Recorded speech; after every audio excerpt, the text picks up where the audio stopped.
teman-teman, kembali lagi bersama Ayesa Ika Channel. Kali ini kita sudah memasuki bab ke-8 yaitu Accessing Command Line, Debian dan Ubuntu Server Administration. Materi apa aja nih yang akan kita pelajari pada bab 8 ini? Yang pertama ada Change Language in Debian, yang kedua ada pengenalan basic terminal, dan yang ketiga password root pada Ubuntu. Oke, mari kita langsung saja menuju pada materi yang pertama. Sebelumnya, teman-teman harus login terlebih dahulu pada Debian server yang teman-teman punya. Oke, di sini saya akan menggunakan full screen mode agar tampilannya lebih jelas ya teman-teman. Kita klik view, lalu kita klik yang full screen mode. Kita klik switch. Nah, oke. Nah, di sini saya itu akan mengubah bahasa pada Debian kita. Saya kan ini masih memakai bahasa Indonesia. Nah, saya akan mengubahnya menjadi bahasa Inggris. Kita klik saja terminal ya, teman-teman.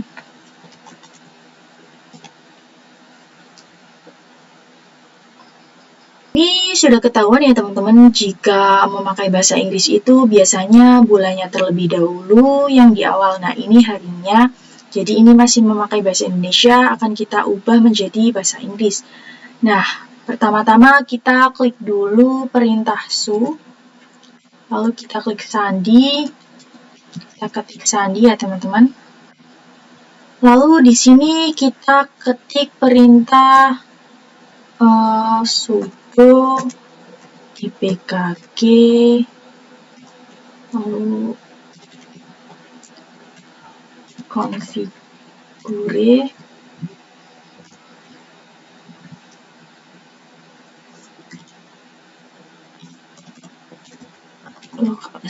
nah, ini perintah untuk mengganti bahasa ya teman-teman.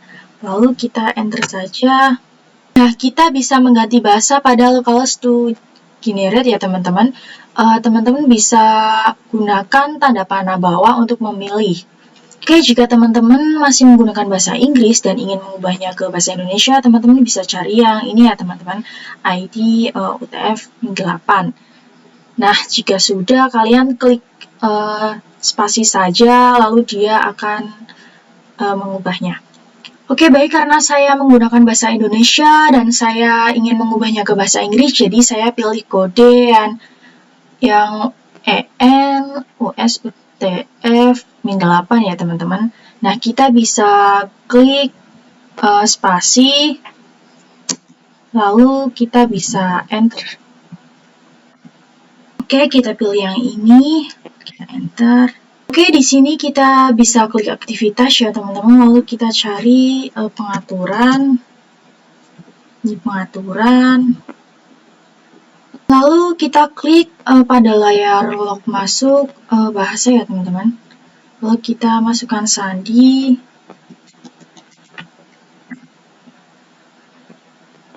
Oke, lalu kita memilih English ya teman-teman, karena kita akan menggunakan bahasa Inggris, kita pilih.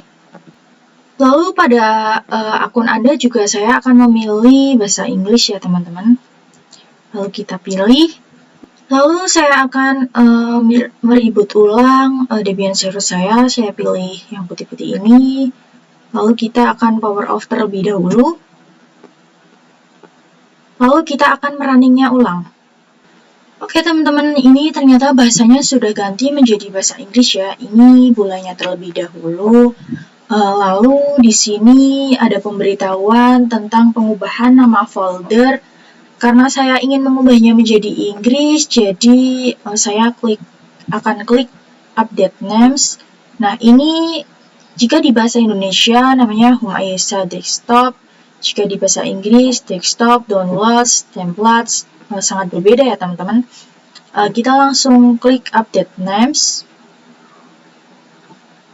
Nah, oke teman-teman, ini sudah berubah ya teman-teman. Ini tadinya ketik untuk mencari, sekarang sudah type to search. Jadi ini sudah berubah menjadi bahasa Inggris. Oke, sekian video dari saya, lanjut ke materi selanjutnya. Oke teman-teman, kita sudah memasuki materi yang kedua, yaitu pengenalan basic terminal. Nah, apa itu pengenalan basic terminal? Basic terminal merupakan suatu konfigurasi dasar atau perintah dasar yang sangat sering digunakan pada Linux OS.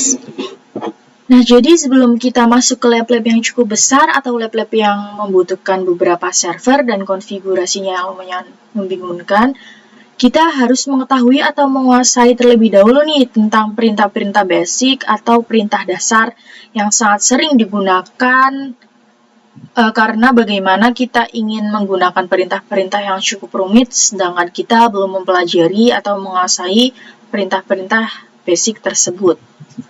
Oke, baik teman-teman, saya akan menjelaskan tentang penamaan sebelum add ini. Nah, jadi apa sih maksud penamaan yang sebelum add ini? Nah, oke teman-teman, di sini kan ada IESA nih. Nah, jadi maksud dari lambang ini digunakan sebagai username kita ya teman-teman. Nah, jadi ketika kita akan login pada Debian, itu terdapat nama IESA ya teman-teman. Nah, itulah yang dinamakan dengan username. Nah, username ini kita tetapkan pada proses instalasi Debian. Nah, di sini teman-teman bisa cek nama username-nya dengan ketik perintah uami. Lalu enter. Nah, oke, ini dia. Jadi nama username saya itu IESA. Nah, oke, lalu di sini saya akan menjelaskan add IESA server. Nah, apa sih add IESA server ini? Itu dinamakan dengan hostname. Hostname ini digunakan dalam penamaan jaringan. Misalnya nih, teman-teman, saya memiliki virtual machine itu di Jakarta, sedangkan saya sendiri di Pemalang. Nah, ketika saya akan meremote virtual machine yang ada di Jakarta, saya dapat menggunakan hostname ini sebagai nama atau hostname yang akan kita remote. Ketika saya akan meremote virtual machine yang ada di Jakarta, saya dapat menggunakan hostname-nya dan IP address pada virtual machine tersebut. Selain itu, ketika kita mengakses jaringan, internet hostname yang kita gunakan juga akan terlihat ya teman-teman. Nah, di sini kita mengecek hostname kita bisa dengan memasukkan perintah hostname ctl ya teman-teman, kita enter. Nah, di sini terdapat beberapa informasi. Di sini ada static hostname yaitu IESA server, icon name komputer VM. Nah, karena di sini kita menggunakan virtual machine, maka chassisnya adalah VM ya teman-teman. Itu ada virtualization Oracle ya teman-teman. Jika teman-teman menggunakannya yang lain itu, maka informasi yang ditampilkan itu dapat berbeda ya teman-teman. Nah, untuk menghapus semua tampilan ini, saya akan mengetikkan clear ya teman-teman. Nah, ini sudah bersih. Saya akan membahas tentang tanda gelombang ini. Yang ini ya teman-teman, tanda gelombang. Nah, ini merupakan lambang gelombang. Lambang ini digunakan untuk menandakan bahwa kita ini berada di home directory. Untuk mengeceknya, teman-teman bisa ketik perintah pwd, lalu enter. Ternyata saya berada di home directory IESA ya teman-teman. Misal saya akan masuk pada directory lain, teman-teman bisa memasukkan perintah cd spasi /etc.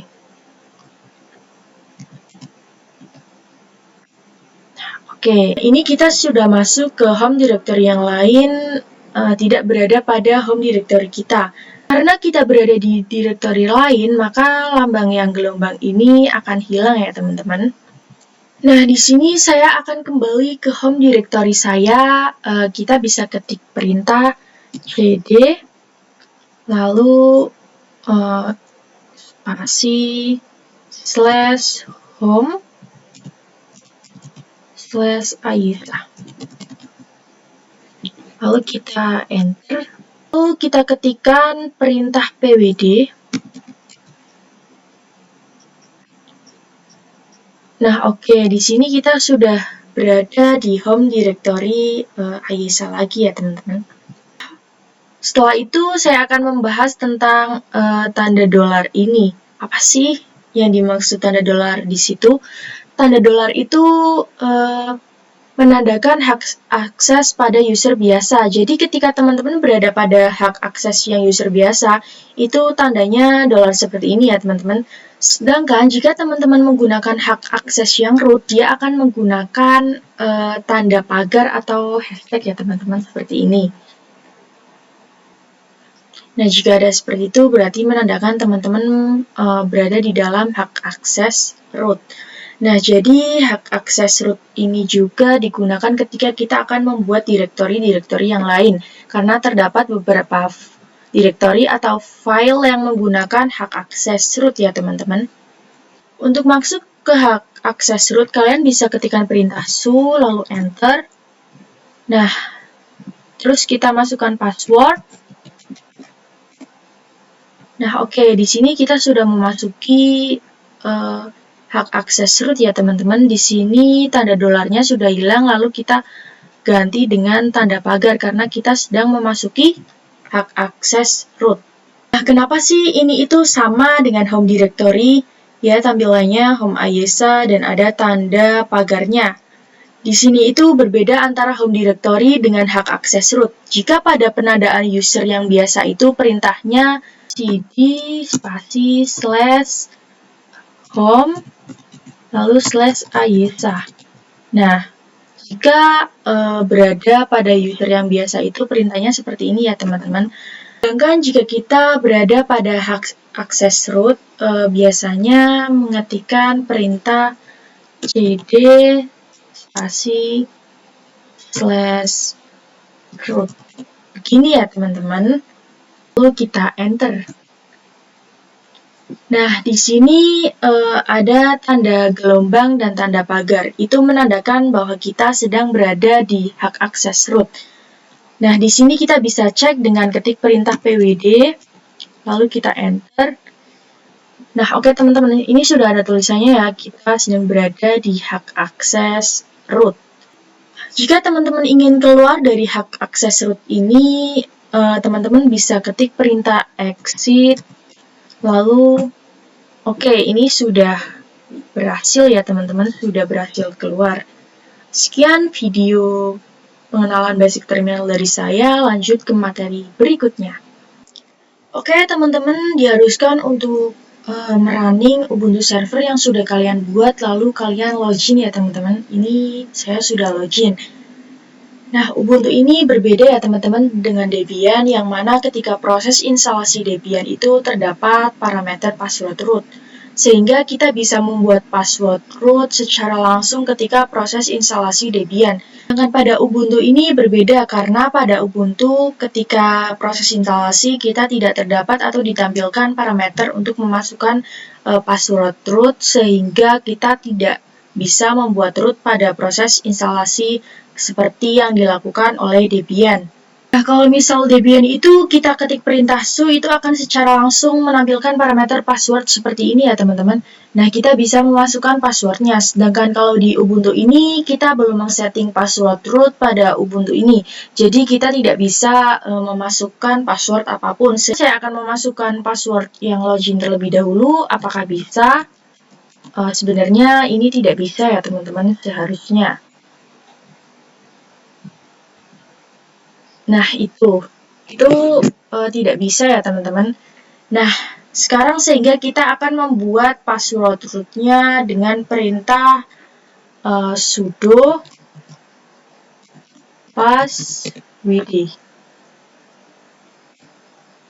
Nah, sekarang kita diharuskan untuk memasukkan password user ya teman-teman. Jadi, ini kita bukan membuat password root terlebih dahulu, tapi kita diharuskan untuk memasukkan password username kita yang kita gunakan untuk login ke Ubuntu ini. Nah, baru diharuskan memasukkan password baru untuk root kita. Kali ini untuk pembuatan password root, saya akan menggunakan sandi yang berbeda ya teman-teman. Nah, ini saya memasukkan password yang 12345. Nah, ini new password. Saya akan membuatnya lebih berbeda, yaitu menggunakan sandi 1010. Nah, ini memasukkan password ulang atau sandi ulang. Sekarang kita sudah bisa masuk ke hak akses root, yaitu dengan perintah su. Lalu kita enter. Lalu masukkan password yang baru kita buat tadi, yaitu 1010. Lalu enter. Oke, sekarang kita sudah berada di user root ya teman-teman. Sekarang kita bisa cek nih, apakah kita berada di user root. Kita cek dengan perintah pwd, lalu enter. Oke, sekarang kita masih di home Ayesa. Kita akan mengetikkan perintah cd spasi /root. Kita enter. Lalu pwd. Kita enter. Nah, oke teman-teman. Sekarang kita sudah berada di user root ya teman-teman. Oke, mungkin itu saja materi bab 8 dari saya. Jika ada salah kata, saya mohon maaf yang sebesar-besarnya. Jangan lupa nonton ya teman-teman. Dadah!